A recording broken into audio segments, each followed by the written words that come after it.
Hello' নমস্কাৰ। বহুত দিন হ'ল ভিডিঅ' বনোৱা নাই। আজি কি বনাইছোঁ তাকে দেখুৱাওঁ বুলি এইখিনি হৈছে খুতুৰা ঔটেঙা মাছ দি বনাইছোঁ হা। কেনেকুৱা লাগিছে ক'ব। কালাৰটো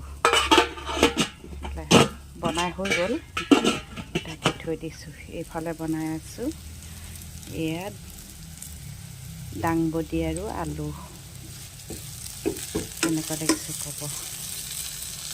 দাংবডি আলু বনাই আছোঁ। মই বহুত দিন হ'ল ভিডিঅ' বনোৱা নাই। 3 মাহৰ পিছত ভিডিঅ' বনাইছোঁ। মইতো সদায় শাক খোৱা ভাত খোৱা ভিডিঅ' বনাই থাকোঁ।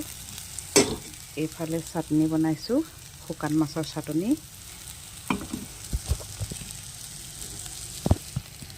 এফালে বনাই আছোঁ, এইফালে ভাত বহাই দিছোঁ কুকাৰত। এইফালে চব্জি হ'বলৈ হ'ল। কি ক'ব, বহুত দিন হ'ল একদম পূৰা ভিউজ নাইকিয়া হৈ গ'ল, ফলোৱাৰ্ছো নাইকিয়া হৈ গ'ল, পূৰা লাল দাগ বহি গ'লগৈ। মনে নোযোৱা হ'ল ভিডিঅ' বনাবলৈ, সেইটো কাৰণে বনোৱাই নাছিলোঁ বহুত দিন। আজিহে বনাইছোঁ। আজিৰ পৰা চুৰু কৰিম আৰু এটা দুটা ভিডিঅ' দিবলৈ।